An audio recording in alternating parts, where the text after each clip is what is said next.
Yeah.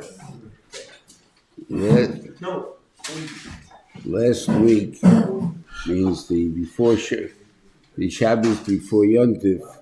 I spoke on Achrei, really it was Mitzvah, the Seder. And even though we spoke a little bit about Mitzvah when we learned Chazriya, but there's something more that has to be said about Mitzvah.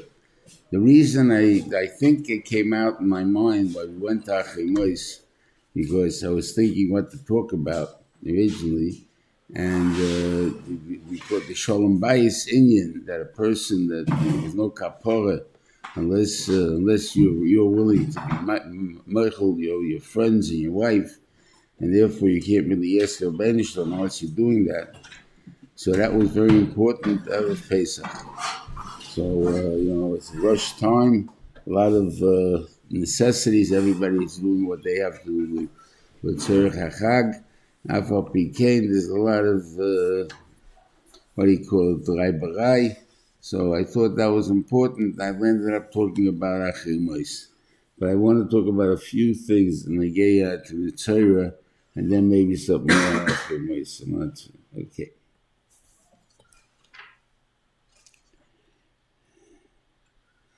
You have in the in the Torah by Nega Nirli Baboyis.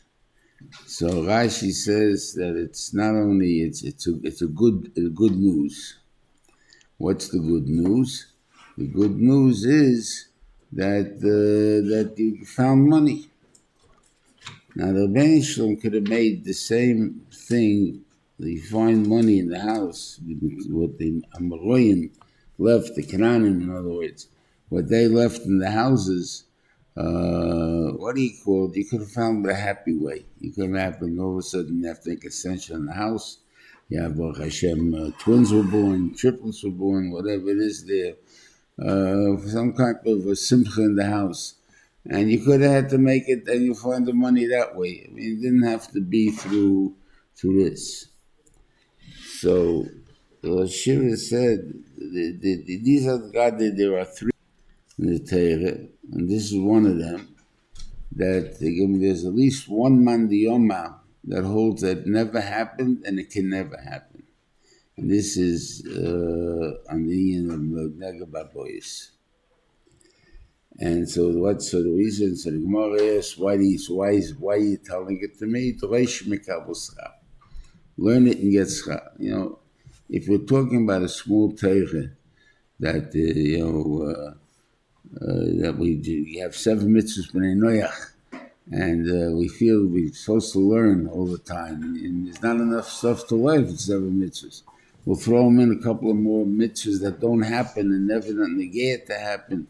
So I can understand maybe such a reason. By us, we can't even get through one mitzvah. All of a sudden, you're giving us 3 mitzvahs, not negate to anything. So what's the purpose of it? So Gemara says the way that's not addictive. Food is not addictive. It's a need, but it's not addictive. I have other foods. I don't need the food that's addictive. I don't need the amount of food that I ate, right? But that's what I want. And that's what I want. That's what I can't be involved in such. I'm not allowed to create such a thing. So now, it's just a point of thought, because now it's become, I see these advertisements even of it. I don't know exactly when they are, so they tell me, you see, this is it. They advertise, what do you call it? What are you smoking now? What are you smoking? Marijuana. Marijuana, right. That marijuana has become legal, so it has to go into the cookies, it has to go into the, what do you call it, and all because it's not addictive. You're right, but it does, if it doesn't do anything, you're just wasting your money. But I'm assuming it gives a high, right? So if it gives a high, I'm going to get used to this high. I want this high. I'm going to go for a higher high. I may even get developed into dope high. Maybe yes, maybe not. That's up to me. But the first thing that I'm seeking a high that's not natural, then I'm doing a Ben Sefer Meir. That's the point of Ben Sefer Meir. That is, you don't do things, you don't bring yourself into a Yetzer Hara that you're not born with. When you're creating that Yetzer Hara. Those are the three that negate. One other point that I think that's very negate from Mitzvah, that we see that money that was hidden in the house by the Canaanim does not belong to the owner of the house just by the fact that he owns the house. Why? Because it could be, let's say, this thing, and the guy sold his house to another guy, which meant that it's a full sale. And then that second guy found the house. Who gets the money? The first guy or the second guy? The second guy. And this is probably Negea to, if I would know what's beneath my land, or your land. What do I mean by that? That let's say, for instance, there's oil under my land. Right? You don't know there's oil under the land. I'm sorry. I want to buy your land, and I'm not going to tell you about it. Am I even this of gasoline or anything else here? Or does the oil belong to you because you were the owner of the property while oil was there? Right? Or no, because since you don't know anything about it, you didn't make any kinyan on it. You didn't ask your chotzer to make a kinyan for you. In other words, they weren't expected to be there. So therefore, it's not kind. It's not yours. It'll be whoever buys it. The guy says, "Now is he a nice guy or not?" That's a different story. But Lamai said that if he buys me out and doesn't tell me that, if you could have sold the oil for oil or gold or whatever you have underneath your field, that doesn't help me anything because it's not yours, it's mine. I bought it from you, it becomes mine. So that I think is important from what he called.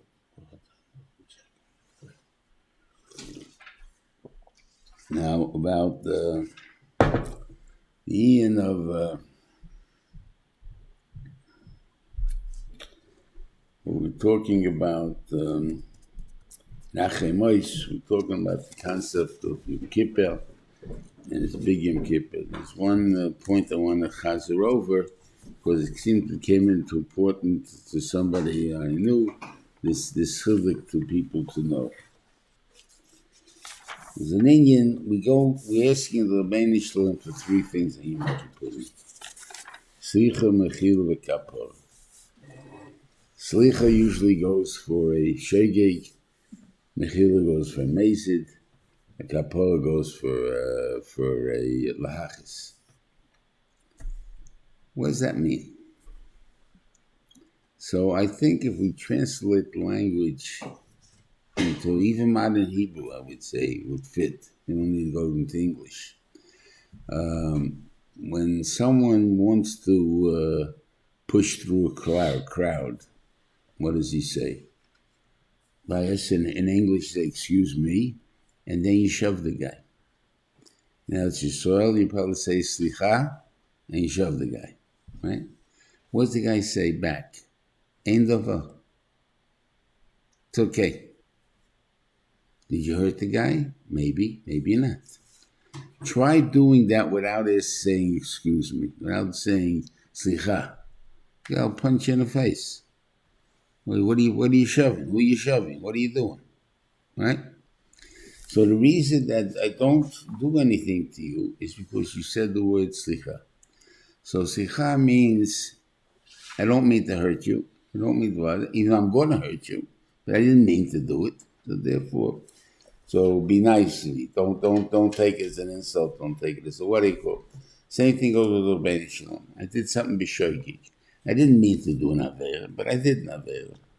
So therefore, I did something big. But I ask you, slicha, please excuse me for it. I didn't mean it. So it's easier to give such an, what do you call it? That's why, mechila though, I have to forgive you. That means think about the words forgive. I don't want to, I forgive you. Not that it's okay, don't worry about it. The thing that, the Rebbeinu Bechai says that's the reason that we have all the tzolus between the Yosef and everything else, and the Beis Rishon, the Malchus, and all have to do with Yosef and his brothers. And he says because Yosef was never Moichel his brothers. So we have the word Moichel coming up. So what did he do? They lived 17 years together. What do you mean he wasn't Moichel? Of course he was Moichel. No. Mechila means it's as if it never happened. He never did that. He said, okay, we can live, I can forget about it, I cannot think about it, we can live together, b'sholem, but that doesn't mean it's not there. It's always there. That was that now. So therefore, that's not even a slicha. I don't know what that is exactly, but it means that, let's say, we can live together. That's about it. But I never forgave you. So that's not a forgiveness. So mechila as a point, like I asked you, owe you $100, and I'm asking you for the word, you're moichel me, please forgive me. So the guy said, I'm moichel you. The guy can't say to me again, you still owe me $100. I don't owe him anything. It was moichel, the debt was nimcha. Now it came up to my mind, what happens normally. What time do we finish? What time do we finish? 1:45. Yeah. So there is a thing that the people say Krishma every night, and some say before they start saying Krishma for themselves, they say they're moichel everybody that did anything to them during that day. Right? And I've asked people who do this, do you mean to say that you forgot about that whatever they did, they're now sweet fellows, it's all gone? Oh no, the guy's a rotten guy. I know, I have tinus on him because it's... So you were moichel him, you said. So he didn't understand what moichel means. Moichel means it's as if it didn't exist. Okay, it doesn't exist anymore. Now, if you don't feel that way, don't say it, because now since you were moichel, you'll say, well, you didn't really mean it, so if you didn't really mean it, it doesn't count. Let's say you do that by money. Let's say you were moichel the guy money, but you don't want to like time now, I really didn't mean it. Person's going to tell you have to wait this that you were moichel, or you were moichel yourself that you were moichel, then it's moichel, it's finished. You're gone. That's the money, that's gone. He doesn't owe you anything. And therefore, if you want him anything, you're doing shaloi kedin. So if I have a tain on a guy that supposedly I was moichel him, then I'm doing shaloi kedin. I'm an innocent person, I have tainus. And I'm not allowed to have tainus on an innocent person. That's the problem. We have a bigger problem in a way. Let's say, in reality, somebody was my best friend, and what can I tell you? He's a guy who doesn't know how to keep a secret. And he was megala my secret. And through being megala my secret, I lost my business. I lost other things. Right? In that case, I can't forgive him. Or maybe I don't, but it's your friend. He was your friend for many years. I don't want him to get punished for what he did, right? I don't want him to get punished about to put him back in the same matzav that he was as if he was. Never happened. I can't do that. So you have many Bali Musa that say that you mechuyev to put the guy back into the same position you had him before. I can't tell him a secret anymore. Oh, how can I tell him a secret? He's not my friend, isn't it?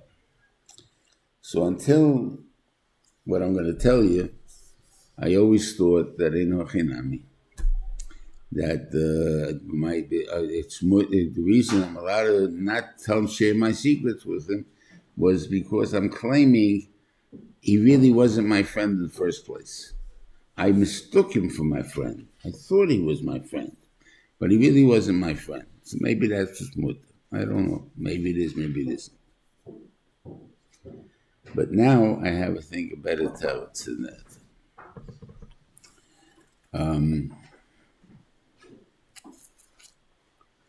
We speak on Yom Kippur.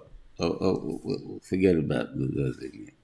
By the Meraglim, it uses the lotion solachti kidvarecha. By the Egel, it just says that he's changed his mind. He decided not to kill destroy Yisrael. But it didn't say he forgave him. It didn't say he's not going to forgive him. It says, I won't punish you now, but every time that you have an Avera, I'm going to punish you for a plus. That's what it says in Parshas Kisisa. Yeah.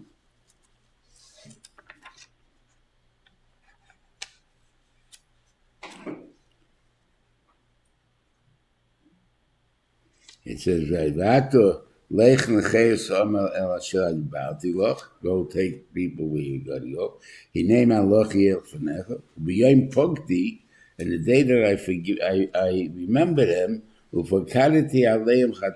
will also add on to this head of the eagle. That's what Benjamin says. But as far as destroying them, the Benjamin had charote from destroying them.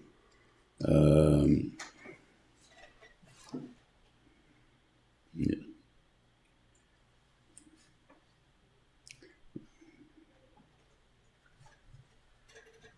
Okay. So basically, he didn't forgive us because we're not taking us to any one of the malach to go in front of us. So Rashi brings down in Parshas Achrei, where it talks also about this, and it says over there that when he came down on Yom Kippur, so Rashi says that time he came down with forgiveness, and he said, Solachti kidvarecha. Interesting, who's asking for slicha here? We want mechila. Slicha is a smaller veil. If we didn't mean it, get away with it. But if you meant something, you don't get away with a slicha. So why do I ask him for slicha? I ask him for mechila. And one of the big piyutim that we do say on Yom Kippur after davening at night is Salachti Kidvarecha. Salachti.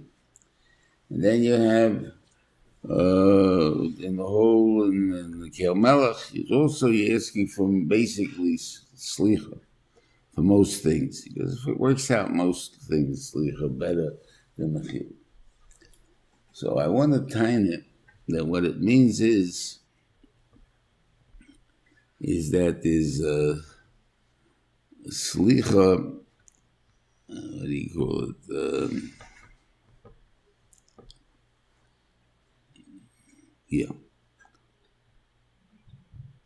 Slicha means I have tightness on you. I forgive you. It's okay. We'll get along. I don't want you punished for what it is. Maybe my best friend, that he always was my best friend, but he's a Yontan, he couldn't keep a secret. So if I can get to the point where I moichel him, so I have to put him back in to give him the secrets because I got to make sure that he doesn't speak anymore. But as far as friendship goes, I have to be in the same type of friendship.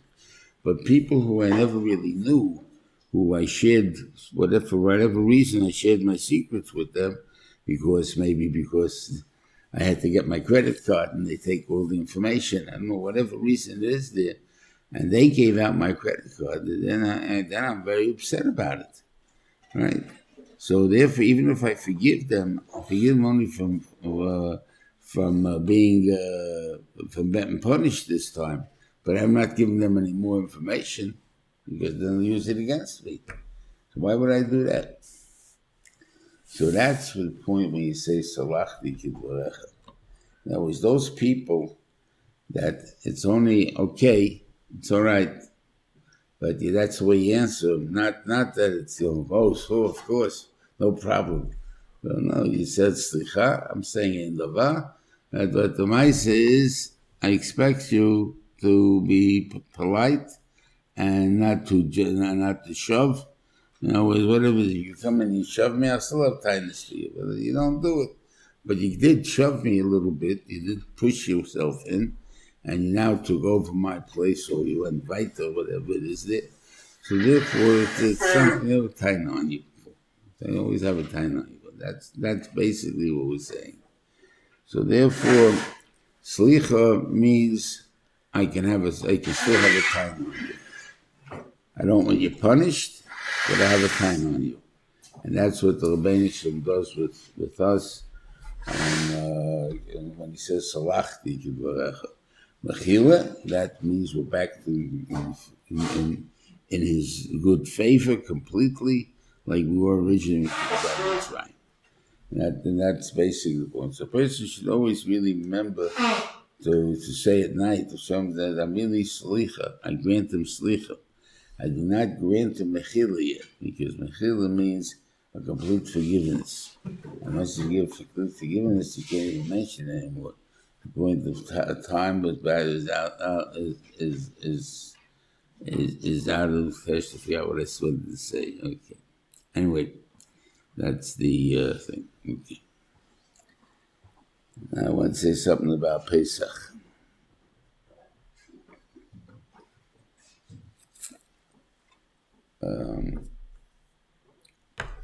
So what about it? The union of cherus.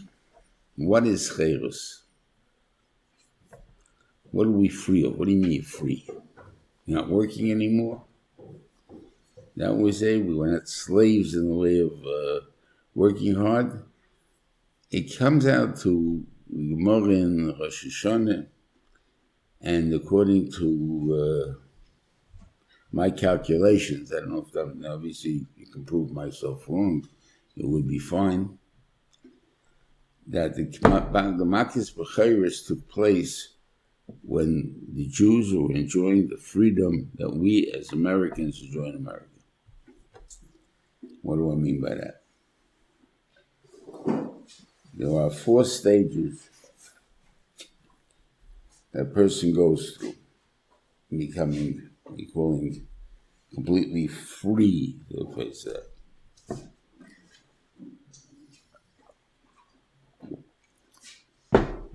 And these are represented by the 4 koshes that we drink on Pesach. When you say Abba L'Shenis Geula, doesn't mean that they're just language of Geula. Why? If I had more languages, I'd have to drink more koshes. And obviously there are more languages that could be, don't find in the Pasuk, but there could have been. So if there would have been a Pasuk, I'd have to drink more koshes. Or no, there are 4 stages that a person goes through. If we'll take a long look at the line, at the Lashon, you'll see that it's 4 stages. The first stage was, I'm going to take you out of what you say, the Avodas Perach of Mitzrayim. And I'm going to save you from any work that you have to do for them. And that became free on Rosh Hashanah, 6.5 months before we went out of Mitzrayim, before Makis B'chayros. So we were technically free. We didn't work for anybody at that time. We go out the Eschem B'Srei and the Tuya B'Shvatim Gedolim. I made you into actual full citizens in the sense that you want to be a citizen? Fine.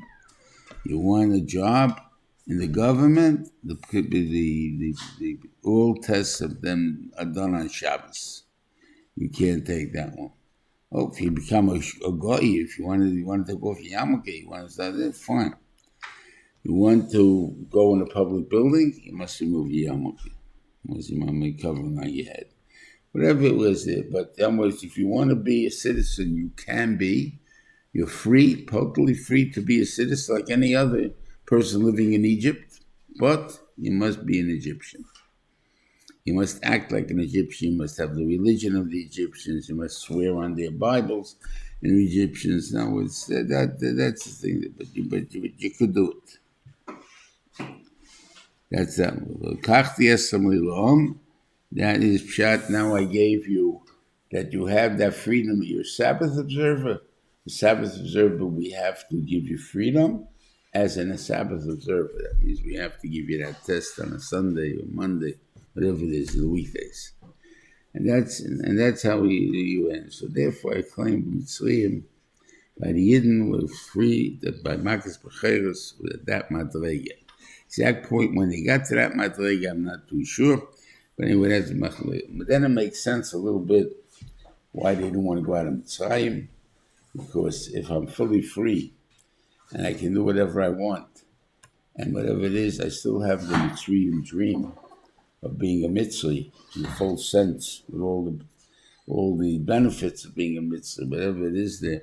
I want those things. I want Social Security. I want Medicare. I want a lot of things I only can get if I'm in America. I can get everything in Israel too. Okay, I go to Israel. But if I couldn't get it in Israel, I'm not going. Right? Because I can't get what I need, what I want. That was our normal excuses for not going. Okay. Those people died Makas Becheres. And this is the ones that were left. In other words, the ones we come from. Those were the ones that decided that they don't care about this. And therefore, we don't celebrate the day that we became free. We celebrate the day the day we left Mitzrayim. That's what we celebrate. We don't celebrate anything else. That's the important part to remember.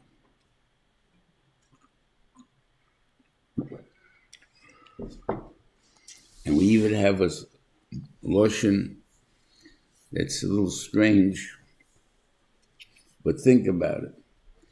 We celebrate Yitzias Mitzrayim, and that's what the Taka put in the Torah, I think, one time, even like that. The truth is, we should be celebrating Yitzia Mi Mitzrayim. When we left Mitzrayim, that's what we should be celebrating. And it says we're celebrating the time Mitzrayim left. Mitzrayim never left. Still where it was. It's in North Africa. Right? Corner country. Right? What does that got to do with us?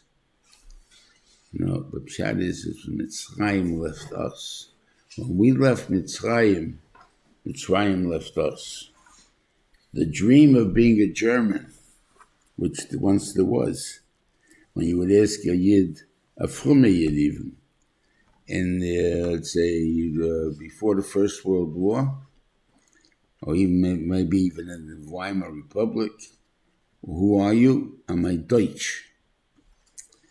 Right? But if you want identification, I'm a Deutsch who happens to be a Jew, who happens to live with the laws of Moshe, something like that.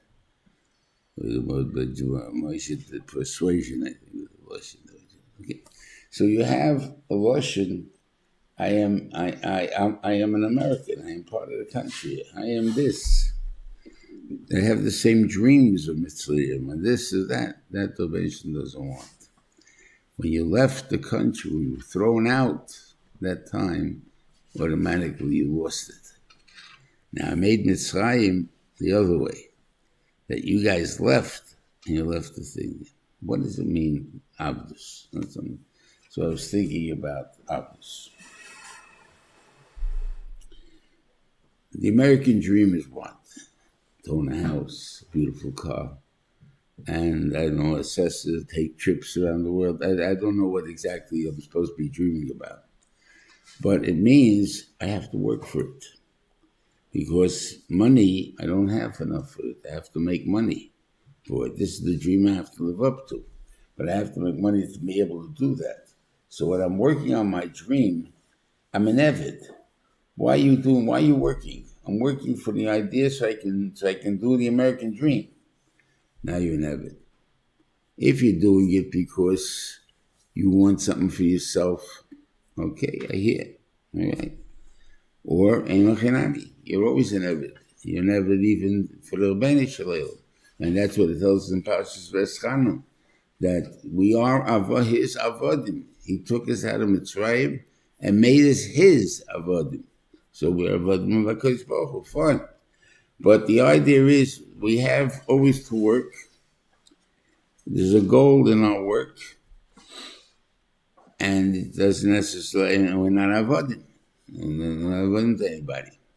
So even the dream of the Mitzri is an eved to Mitzrayim. We're not maybe an eved to a person or whatever it is there, but we're an eved to Mitzrayim, to their dreams, to their beliefs, and their ideals. And the same thing would be in America. We are avodim to the ideals of America. And that's the part that we can't have. And that, I think, is the touch of Cherus in our time. Even in their time, it wasn't from the slavery of work. It was a slavery of ideas, that the ideas make us work for them. That we're not feel satisfied until we accomplish those things. And therefore, we have to accomplish them. So what does it make the person stand behind it and whack it, or just an idea itself? The idea that still is that I'm mechuyev to work for it. That's the problem that we don't want.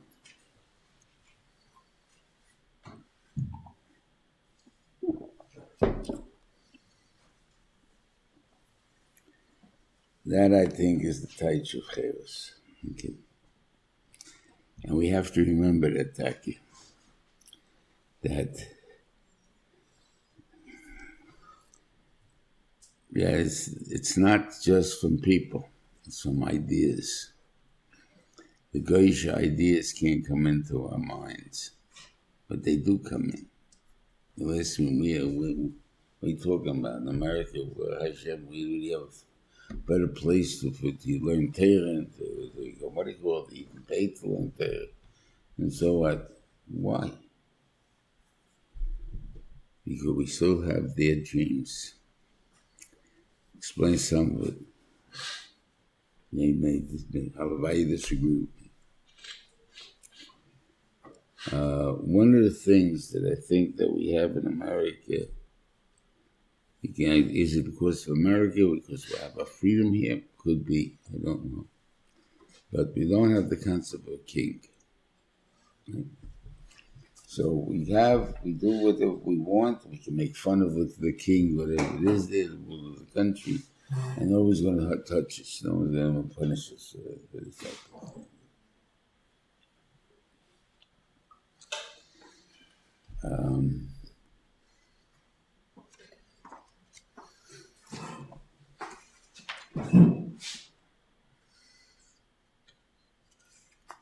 What do I want to say? We don't have a concept of the king, so we don't have El Malchus Shemayim. Yeah.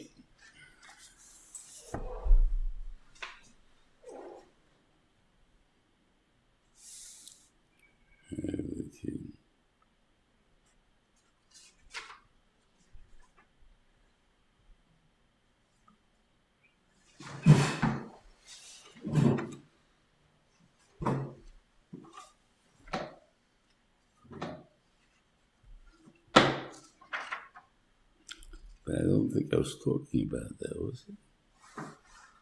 America can be reached to American dream. We can make fun of the president. The what? We can make fun of the president. Yeah, what I said, but something that started off to originally, what do I say, this president? How we're affected by the American. The American. How we're affected by the American.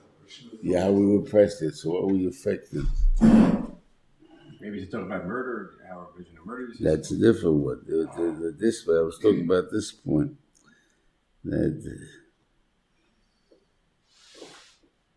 no concept of Melech. okay, I don't know.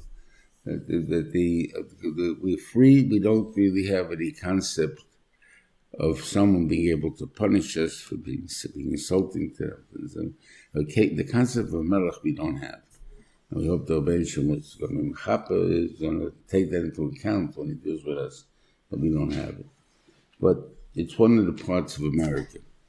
Now, there's more parts. Let's say, for instance, I'll give you, or maybe on murder one, that would be a good one to understand. The world, if you ask a kid, even a grown-up, what is murder?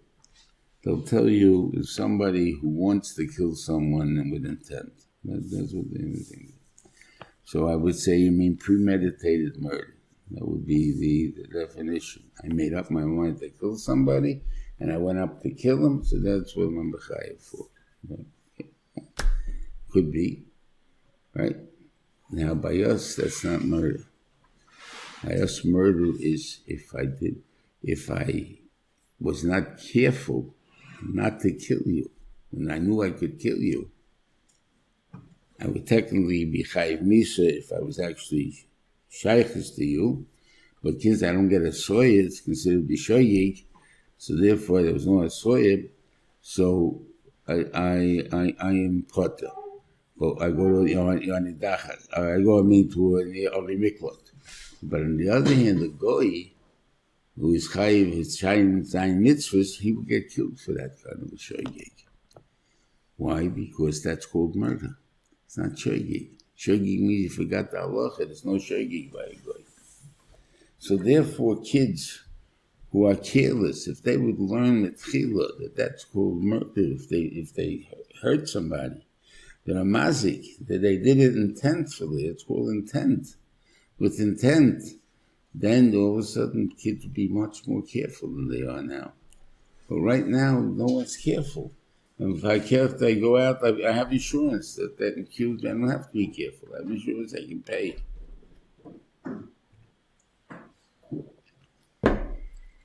Like golfing, you scream 4 if the guy knows what that means. And hopefully I don't hit anybody in the head. A lot of times you do. That's called you're a murderer. You hit somebody with a car. You weren't careful. You're a murderer. You dropped something from the 20th floor. It went through the guy's head. You're a murderer. You're not shot that it was an accident. There was no such thing as an accident by us. And once we have that concept in mind, if we would have had that concept in mind, kids wouldn't be acting the way they do. They wouldn't be careless. So that's a very, very important lesson that we should know. Winning is everything, right? So it's an expression. I hope we teach honesty in these yeshivas. I really hope so. So did you ever hear, I don't know how many games I played a day, a year, a week, a day of baseball in the United States. Have you ever heard that the runner said I was out and the baseman said you were safe? You're talking about honesty now, not talking about what happened. There's never such a case where it could be the other way.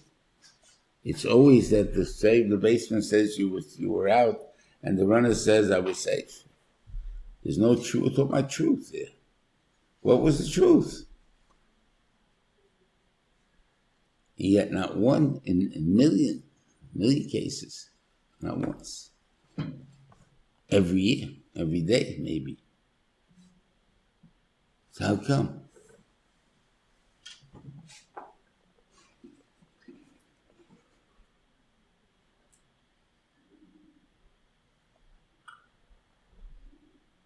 Yeah.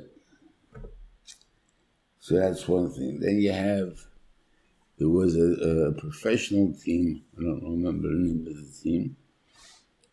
Probably do, but it was the New Orleans Saints. I don't know. It was a football team that they were paid extra for if the I don't know what they're called, would knock the quarterback out of the game. In other words, they would hurt him to such a degree they would have to leave the game. Now that's not a little punch. That's a good whack, right? That means you really hurt the person, right? And you pay him extra for doing that. Why? Because we got to win the game. It's important to win the game. And therefore we'll pay for it. Obviously they were fined and everything else. But that's because even people who established this thing didn't mean it to go that weit. But that's how weit it goes. If winning becomes everything, then people become hurting people. And these are dreams of being an American. When we talk, these are the ideals of America. And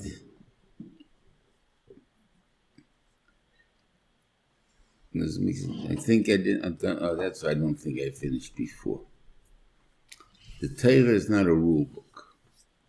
That's also something that we learn from America. America, maybe from anybody, from any place. All rules are made to be broken. That's a fact. If you have rules how to have to fill out your taxes, you cheat. What are you cheating your taxes for? I mean, if they want to know you have made money, you owe them taxes. Why don't you pay the taxes? Right? There's a din of malchusa, whatever, it's a fair din, or there's nothing more against Jews than there are anybody else, so we're going to pay it. So why are you cheating on the taxes? Because that's what you're supposed to do.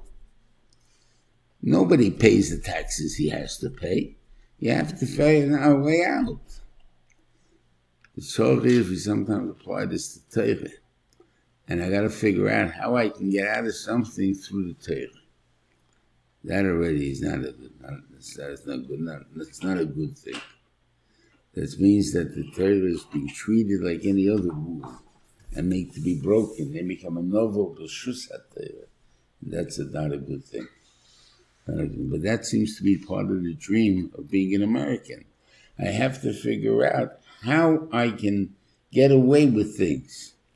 Same thing goes with dormitory. You got rules in the dormitory. You break the rules. You got to say the rules. You got this rules. You got that rules. But you're going to get in trouble. You got to figure out a way how we not get in trouble by breaking the rules. So it's a game in a way, but Torah's not made to be a game. So those things are, as I say. Now you'll say, "My nafkamina." First of all, it may be that we're avodim to these ideas. We don't give up these ideas. These ideas became part of us. The pshat is that we want to follow these type of ideas. It's not bad. That's where we're a bit wrong. Okay? So even though in America, you have less than you have in other places, but you still have enough. It's going to make you into problems if you give in to those ways. The Nation wants you to listen to the Torah, and the Torah is the only ideals that count. And that's what we have to do. Just, it seems sometimes I scare people with this. I don't mean to. But basically, in my mind, it comes out that the Rebbeinu Shalom is making kibbutz goliaths. And he's gathering us up all in one place. That's Israel. And I guess, in normal struggle that I would say, why is he doing that? Because he wants to be Mekayim, the union of Ikvis and Mashiach, the Macham of Gog and Magog. It could be Kipshuta in the Nevi'im. We will learn on Sukkot, the Haftarah of the first day in Shabbos. And we learn about the Gog and Magog. Maybe that's what he's doing. If we have, like Chazal seem to say, there are different interpretations how to touch up Gog and Magog. And maybe those interpretations, Afal became, we still have to have Yidden and Eretz Yisrael. So it could be, if you'll think about it, very few Yidden live other places. I mean, comparatively speaking, of course. How many Jews in Asia? Besides Eretz Yisrael? Not too many. Right? You have a few, still in Persia, still you have a few there, but they're few. And what's the bracha we always say? The Kabi Shefer Gadol Seinu, right? That we're waiting for that. The Kabi Shefer Gadol. That's not made for the majority of the people. That's made for Nitchei Am Yisrael. That's what what's the bracha Messiah with. Mikabitz Nitchei Am Yisrael. The Rebbe picks up the guys that got lost, the individuals. That's what he picks up. The Kabi Shefer Gadol. But the Hamoin Am, they already are there. And we see it that with France, where they go, mainly to Eretz Yisrael. Right now, with Ukraine, where they going? Eretz Yisrael. Not going anywhere else. Right? Maybe some can squeeze in other countries. But maybe, but most of them going to Eretz Yisrael. The only big kibbutz, except for maybe France and Europe, they're still in Europe. If you count Western Europe as one country, they still got over 1 million people there. 1.5 million, maybe 2. But all the other places in the world don't even have 100,000. Except here. In America, we have 6 million, or so they claim. 6 million who identify themselves as Jews. Right? That means that somewhere the nations will make us go to. Or not. Or maybe he'll do B'Shalom. Maybe we can stay here. Mashiach comes anyway. I can't answer you. I don't know what's in place for us. But you got to realize that we're near the time. I don't know Pshat in the time. I don't know when the time is going to be. I'm not even telling you to warn you that the time is here. But Rishonim have done that already for you. In other words, according to the Ramban, the Mashiach has to come, or whatever we're going, or the Gula, the Seif Hayomim, whatever Seif Hayomim means, is going to be in the year 5800. We are now up to 5782. That means we're 18 years short of what's supposed to be the end, according to the Ramban.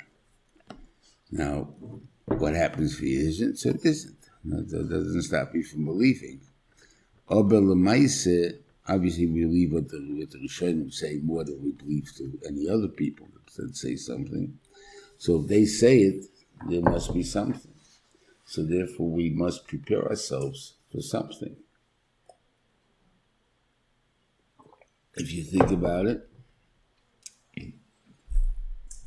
the things that are happening in our own country are much different than ever happened before. And you'll say, but America's America ain't America, America's this thing there. I don't know what's going on. I mean, you guys probably know politics a lot more than I do, what's going on in the world. Yeah, but one of the things that's going on seems to be that there's a fear, at least from the Republicans, that the Democrats are trying to make it that the Republicans can never become really to power to do whatever they want to do. They want to put in their sheet of what do you call it, liberalism that no one could overcome, with the excuse that that was the kavanah of the Republicans. Okay? That means that if the Republicans win this coming election, which they will, we'll find out if they do or not. Right? If they win, they may make laws. They'll make sure that liberalism cannot come back. You can't make the woke curriculum. You can't make the whatever it is, the things that we're against personally. They can make those laws and they can't do it. How do you do that? You can pack the Supreme Court. That's one way. That really is only a temporary really thing. It's not really a thing. But you can change the laws a little this way, a little that way, a little that way, until they come up to say what you wanted to say.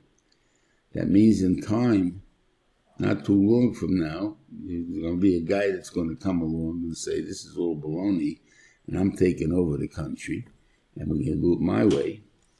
And maybe he'll even do good things. Well, it's going to be back to a dictatorship. We're living in a, what are you talking about? How can it happen? It can happen. Think about it. So what do we want from us? So first of all, I think we got to all do tshuva and work for Avodas Hashem and everything else. That's step one. But I think we also have to do shtadlus, whatever shtadlus you have to do to prepare yourself if something like this does happen in America. And they do give you whatever it is, a few weeks or whatever it is, or months to get out like they had by Hitler. We can't make a decision like the Yidden made by Hitler. Hitler's going to disappear. This is all they're going at. So it's a Torah, it's a bad dream. But that's about it. There's no such thing. We don't know. And I think we're the only country, as I say, that's left, that the Rebbeinu Shalom has to make a gula. He got him out of Russia, which is the big. He got him out of Poland. Got him out of Germany. I mean, there's no really big of millions of people except here.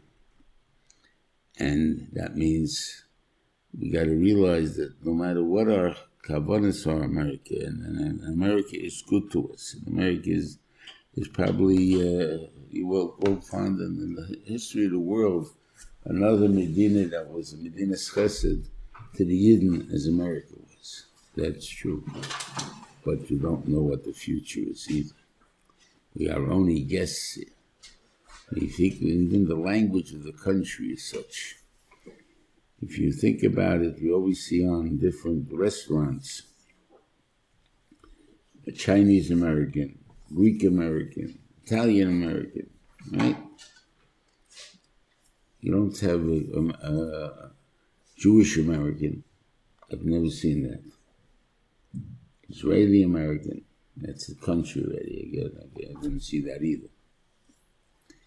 Right? What are we? We're the American Jew.